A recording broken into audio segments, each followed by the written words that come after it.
Imagine you are standing at crossroad. No signboards or traffic lights are there. Just a difficult decision awaiting for you. Maybe it is something personal, like telling a painful truth, or choosing between money and meaning, or protecting a friend who made a mistake.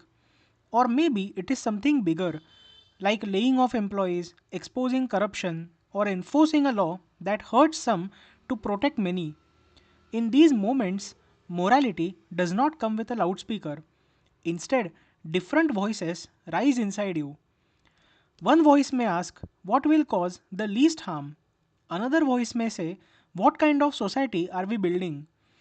Another voice can whisper, what kind of person do you want to become?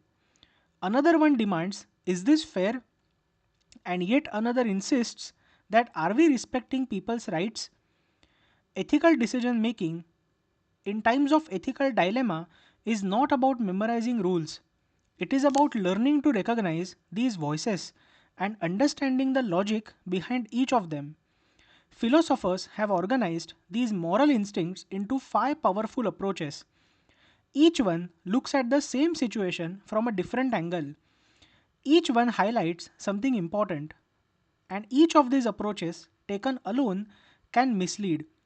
To understand ethics deeply is to understand these lenses and to know when to use which one. Let us understand these five approaches to ethical decision making.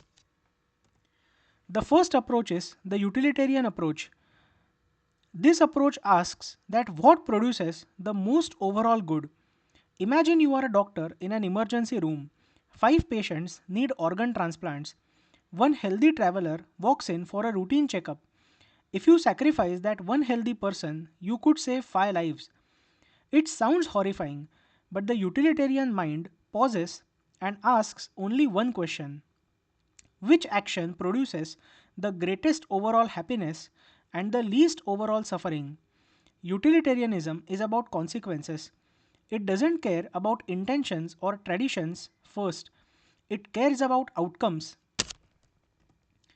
If shutting down a failing factory hurts 200 workers but saves 2000 jobs across the country, a utilitarian would say that save the 2000 job. That's more overall good. If a government enforces a lockdown that harms small businesses but prevents thousands of deaths, utilitarianism says that fewer deaths is greater overall good. This approach is powerful because it is practical and outcome focused. It tries to reduce suffering mathematically, but it can feel very cold because sometimes it justifies sacrificing a few for the many. The next is the common good approach. This approach questions that what strengthens the community as a whole. Imagine a neighborhood deciding whether to allow a factory that creates pollution but brings jobs. The common good thinker will ask the question, what kind of society are we building? This approach believes that morality is not just about individual happiness, it is about maintaining systems that allow everyone to flourish together. Roads, public safety, trust, environment, healthcare, education, all of it is important. It values shared infrastructure and social harmony. For example, paying taxes even when you'd rather keep the money, or following traffic rules even when no police are around, or wearing a mask during the pandemic to protect others. This approach questions that does this decision strengthen or weaken the social fabric? For example, in our factory example, the common good approach will say that even if it is profitable, if it poisons the town's water supply, it destroys the common good. This approach emphasizes interconnectedness. We are not isolated individuals, we live in systems. The next is virtue approach. What kind of person do you want to be? Now imagine you are finding a wallet full of money on the street. No one saw you pick it up. Utilitarianism would calculate outcomes. Justice would ask who it belongs to, but virtue approach asks something different. What would an honest person do? Virtue ethics focuses on character rather than rules or consequences. It asks whether you are being courageous, are you being compassionate, fair, Are you acting with integrity? The goal is not just to solve a dilemma, it is to become a good human being. Think of Mahatma Gandhi fasting or a whistleblower exposing corruption despite the risk. Even if consequences are uncertain, they act because that is the kind of person they should be. Virtue ethics says that right actions flow from good character. It's less about what should I do right now and more about who am I becoming. The fourth approach is justice and fairness approach. Are we treating people equally and fairly? Imagine two employees perform equally well. One gets promoted because he is friends with the boss, the other one doesn't. Even if promoting the friend increases overall company happiness, which is the utilitarian approach, something feels wrong. Justice says that people in similar situations should be treated similarly. This approach focuses on fairness, equality, and impartiality. It asks that are the benefits and burdens distributed fairly? Is anyone being discriminated against? Are rules applied equally? Think of court systems. If two people commit the same crime, justice demands similar punishment regardless of wealth or status. Think of pay gaps. If men and women do the same work but they are paid differently, justice will see a moral problem. This approach protects against favoritism and exploitation. And the last approach to ethical decision making is the rights approach. This approach questions that are we respecting individual rights? Imagine a government installs surveillance cameras in every house of the country to reduce crime. Yes, crime will drop dramatically. Society will become safer.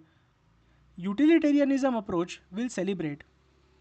But something feels violated.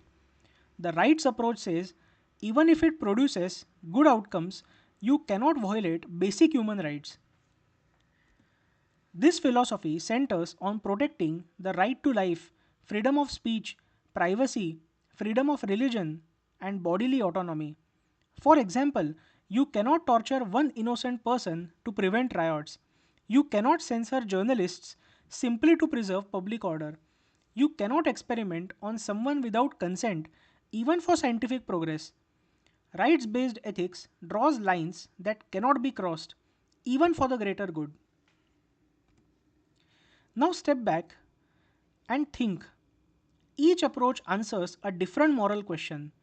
Utilitarianism answers that what leads to the best overall outcome. Common good approach tries to answer that what strengthens society as a whole. Virtue ethics focuses on what kind of person should I become. Justice and fairness approach asks whether a decision is fair and equal or not. And the rights approach focuses on individual freedoms and protecting them. Real moral and ethical dilemmas are hard because these approaches sometimes conflict with each other. For example, the COVID pandemic lockdown.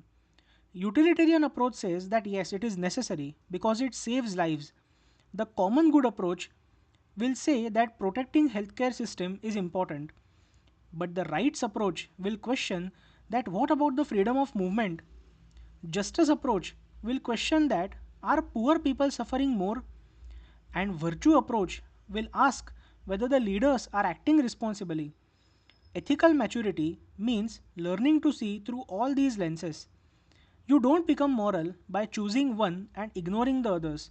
You become moral by knowing when each voice deserves weight. And that's what makes ethical decision making not just a formula but a lifelong exercise in judgment. Please like and share the video and do subscribe to The Nerd. Thank you so much for listening.